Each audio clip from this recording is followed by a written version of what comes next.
अस्सलाम वालेकुम नाज़रीन, आपका मेज़बान अलीम जी चौधरी हाज़िर खिदमत है और आप देख रहे हैं बाबा जी मुल्तान। इस वक्त मैं एक ऐसी जगह पे मौजूद हूँ कि जिसके बारे में कहा जाता है कि यहाँ से सोना निकलता है और माजी में भी मुबैना तौर पर जैसे कहा जा रहा है कि यहाँ से सोना निकलता रहा है।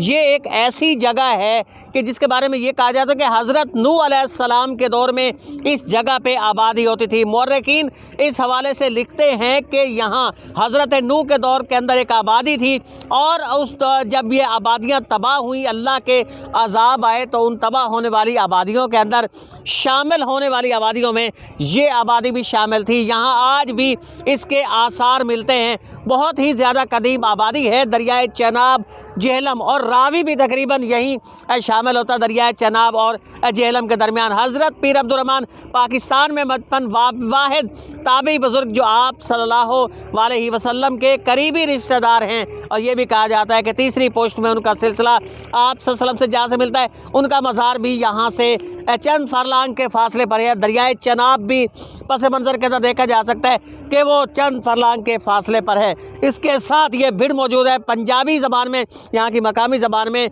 भिड़ ऐसी ज़बान को कहा जाता है, ऐसी ज़मीन को कि जहाँ आबादी रही हो और उसके बाद वो तबाह हो गई हो, उसके बाद वहाँ मट्टी का ढेर लग गया हो, इसको भिड़ कहते हैं। यही वो भिड़ है जिसके बारे में ये कहा जाता है कि यहाँ से सोना भी निकलता है। और ये आप देख भी रहे हैं कि ये वो तबाहशुदा आबादियों के असरात हैं कि जो यहाँ इस वक्त मौजूद है। डॉक्टर इकबाल नदीम मौलाना गोल्ड मेडलिस्ट जो पाक ब्रिटिश आर्ट्स पंजाब के भी सदर हैं, उनसे हम गुफ्तगू करेंगे। मीडिया कोऑर्डिनेटर है, उनसे गुफ्तगू करेंगे, उनसे जानेंगे कि ये हकीकत क्या है। इसके बारे में ये कहा जाता है कि यहाँ सोना निकलता है। डॉक्टर साहब, ये कहा जाता है कि जिस जगह पर हम मौजूद हैं यहाँ से सोना भी निकलता रहा है, माजी करीब के अंदर यहाँ से सोना निकला है। हकीकत क्या है?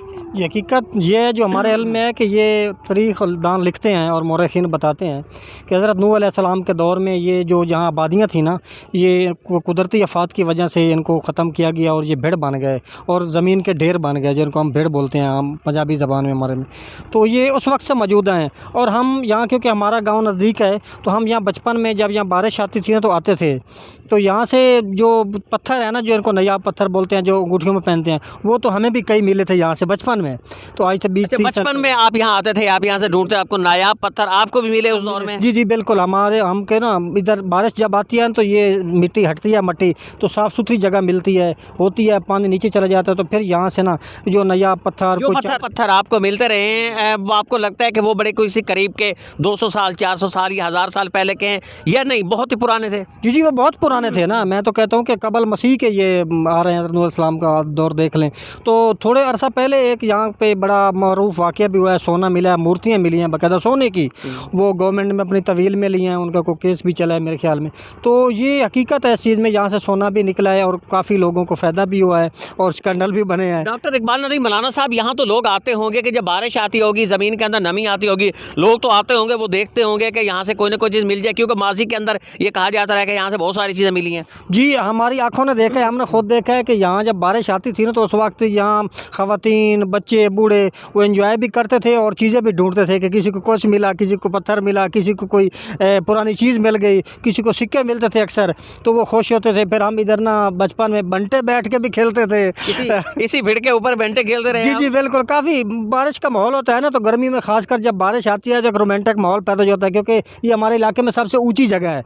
तो बारिश में जब ठंडी हवा आनी और फिर बच्चों ने खेलना, बूढ़े आ जाते, फिर इधर गप्पें होती, यहाँ एक बहुत रोमांटिक माहौल बन जाता था उस वक्त। इस तरह के और भी कोई आसार मिले? इतने कदीम जो आबादियाँ हैं, ये तबाहशुदा आबादियाँ हैं, इनके आसार कहीं और भी मिलते हैं? जी बिल्कुल, हमारे इलाके में है, जैसे शुरकोट में इस तरह का एक भिड़ है, तो इधर और भी मेरे ख्याल में कहीं 1-2 जगह पे हैं, तो उन पे भी काफ़ी ऐसी चीज़ें मिलती हैं। ये पता नहीं कितने अरसे से हमें तो। इसका इलाका कितना हुआ करता था डॉक्टर इकबाल नदीम मौलाना साहब?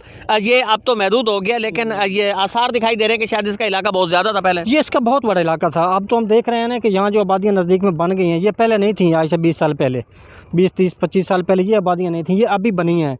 पता नहीं लोगों ने किस तरह बना लिए हैं, लेकिन ये बहुत खुला इलाका हुआ करता था। और तकरीबन ये कस्बा जो हज़रत अब्दुर्रहमान के नाम से मरूफ़ है, ताबी बुज़ुर्ग मदफन है यहाँ, तो उसके साथ ही ये सिलसिला था और पूरी आबादी यहाँ एंजॉय करने महकमा आसार कदीमा की तरफ से इस हवाले से तवज्जो क्यों नहीं दी गई? बस ये दो एडमिनिस्ट्रेशन होती है, उसकी तवज्जो चाहिए वैसे इस इलाके को। ये ऐसी चीज़ें हैं जो आसार कदीमा के लिए एक ना सोने की चिड़िया साबित हो सकती हैं।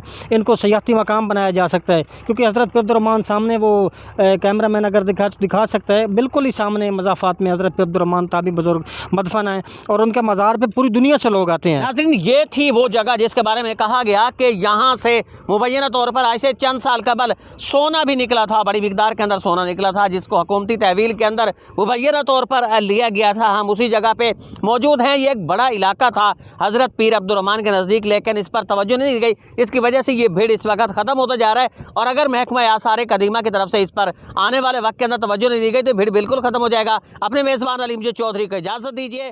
अल्लाह निगहबान।